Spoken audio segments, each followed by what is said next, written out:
All right, man. This is part two of the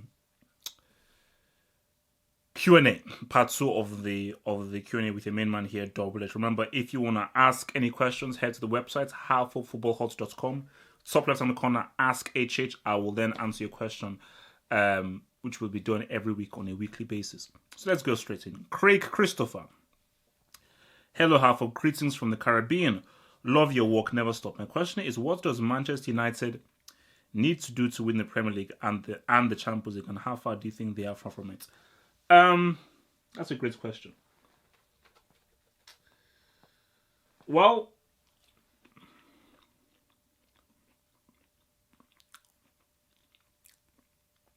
to win the Premier League, they need a central midfielder. If they can get a Marco Verratti or an Ilkay Gundogan that can give you a season, that'd be huge because Paul Pogba is not their central midfielder. Paul Pogba is their box-to-box midfielder. They need a guy who can control and dictate the game. And as well as that, they need a creative player, a really good creative player. Like, they really lost out in not getting Bernardo Silva. I think Bernardo Silva would have been ideal for them. So they need a creator who can create chances, and they need a central midfielder who can really hold on to the game. So I think those two players, mixed with what they already have, and Mourinho's defensive masterclass, I think will be a recipe for them to be successful. And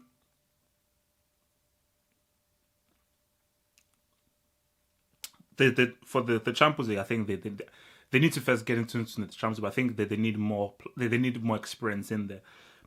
They're not that far from winning the Premier League. Because remember, they were actually doing pretty well earlier in the season, and they had a lot of draws. If those draws were turned into wins, they'd possibly be in the top two or the top three.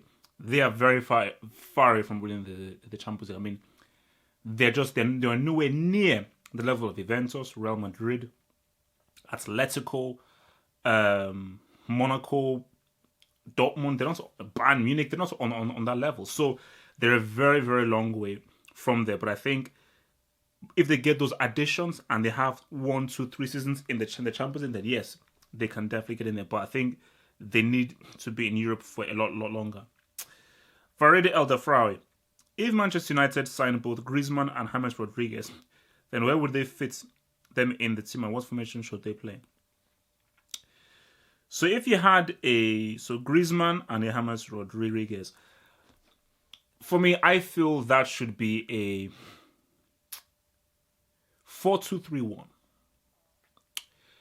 So that's 4, 5, 6, 7, 8, 9, 10. So a 4-2-3-1. So I think obviously you have your 4, then you have your 2, a Pogba, and again either a Verratti or a Gundogan. Then the 3 across, you have Griezmann on one wing, and on the other wing, you have to buy another good quality attacker winger. Martial is not a winger. Buy another good quality winger. Then in the middle, in the number 10 spot, is your James Rodriguez. Then as your striker, it's either going to be Martial, Rashford, or Ibrahimovic.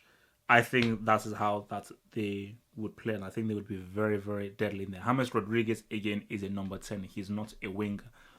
And if you can be given the number 10 spot, I think that would be very dangerous with Man United. Sota Aondo. Hey, hello, Half Up. I must commend you for how you handle your show, and particularly the Q&A sessions. Well, thank you very much. I am very happy. What is your real name? Have Hope. Why do you sometimes stay black and it's the kid? Stay black because I feel that being black is a consciousness, and I think that it's a very important consciousness of surviving in the world. And when I say stay black, I say, you know what? It's a consciousness of like survive, be smart, be intelligent, and really just regulate. It's the kid. That's why I say I just say it's the kid. And also it revs me up as well. It's a very good motivation and just gets my mind focused on what I have to stay in each of it. What is your take on the continuous non-inclusion of Godfrey Oboabuona in the Super Eagles by Kenneth Raw. Do you think Omaro, Ekong, and Balogun are good enough to keep him out? No. Oboabuona has to play because he was part of the very successful Nations Cup winning squad under the great Stephen Keshi. May his soul rest in peace. The soul live on through. Because I watched Nigeria against Senegal. I went to the stadium, and I'm not a fan of Ekong and Balongo. I think they are very suspect, and I think that Oboabuona was far more resolute and I had a far more faith with him in that defense. So I'm not a fan of them, and I don't think that they're good enough to really keep out Oboabuona. I think Oboabuona has to be brought back into the team. So for Raw, mates, I'm sorry, man, because the defense has always been an issue for Nigeria. And if you don't get that defense right, especially with Nigeria being such an attacking team, it's going to spell danger. All right. PQU Disney. Hey, HH, it's Emmanuel again this week. I wanted to ask you to name a player from each top 6 Premier League sides who you think is most vital for their team's chances of success. Thanks for the fantastic content and keep the daily videos coming. Okay. So I ask you to name a player from each top 6 Premier League side who thinks is the most vital for their team's chances. Okay, that's fair enough. So for Chelsea, Kante, stroke Hazard. So, but if we have to pick one, I would say Kante for Chelsea.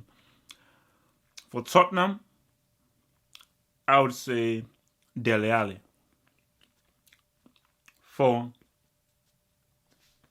Man City, I would say Jesus. But then at the same time, Company. So Jesus stroke Company, but I'm slightly going into for Gabriel Jesus. For Liverpool, Mane is the man. I think he is the real crucial player. So that's the top 4. So for Arsenal, it's Sanchez. Very simple. It's Sanchez, but he may be leaving, so they could be screwed. And for Everton, again, another guy who will be leaving, Lukaku. But then if he leaves, I would say it will be Barkley. So those are the top 6. Those guys. Thank you very much for your comments. Manifred Gunza. Hi, HH. My question this week is about Atletico Madrid. When Simeone and key players such as Griezmann, Koke, Godin, and Oblak eventually leave the club, do you think Atleti will go back to being a top 6-7 club such as Villarreal or Bilbao, or do you think they'll continue to be in the top 3 year after year without those key men? Thanks, and keep up with the daily uploads. 100% they will not be, if they lose all those players, 100% they will not be in the top 3. I mean, those players are vital. Although Koke has signed a long-term contract, but with Griezmann most likely going to leave, Oblak a possibility of leaving, and they lose Godin as well, no way. I think those people are crucial for Atletico. So no matter how good a coach Simeone is, you still need players. And if those key players leave from a team who even are not really as good as Madrid or Barcelona, and with how good Sevilla and Villarreal and all of those teams are, I think they will go from a top 3 club to a top 6, top 7 club, because those are two crucial players. MC, if you could be any current professional footballer over 21, who would you pick and why? Keep all the great work, bro. So, if you could be any current professional footballer over 21, who do you pick and why? That's a nice question. Over 21, because I started off as a central midfielder and because I like midfielder, I would pick Marco Verratti. And I'd pick Verratti based on because I just think he plays exactly how I would want to play. And I would, because I would be in a situation where like I'm playing at PSG and I would push for a move either to a Man United or to maybe like a Barcelona. because I know that with my abilities, I know I'd be that good. And also as well, I would want to be able to emulate Pirlo for the Italian national side. So yeah, Verratti would be the player that I would pick. Philip Bogdanovic. Hi, HH. Realistically, what do you make of Liverpool's chances in the Champions League next season if Klopp makes the right moves in the transfer market? If he makes the right moves, I think Liverpool can do a Monaco. I think Liverpool can be the surprise package. Get a Monaco with a surprise package, 100%. If Liverpool buy a really good defender, a really good central midfielder, stroke really good defensive midfielder, I think with Mane, Lallana, Wijnaldum, Firmino, and Coutinho, these guys will cause havoc against any team. So 100%, if they buy well in the transfer market, buy well and buy smart, I think Liverpool can reach the semis 100% because that attack is so good, and I believe 100% in Sadio Mane. I think Mane is just an incredible, unorthodox player. Hazem Zahab. Hi H. My question to you is, do you think AC Milan can challenge for top 3 next season with all the new transfers? Musacchio had his medical. We are close to Kessie and Ricardo Rodriguez and the favourites for Morata. Whoa. Well, I'm not sure about those other ones. Oh yeah, Ricardo Rodriguez. Yeah, I know that dude. And I believe, isn't that the Wolf support guy, I think. But if Milan gets Morata, and you have a Morata link up with my Colombian brethren, that's tasty. So if Milan definitely buy well in the summer, get a whole new midfield, a whole new defense, keep the keeper, keep the striker, they can get top 3. Because again, for Roma didn't really have that many players, and I do feel that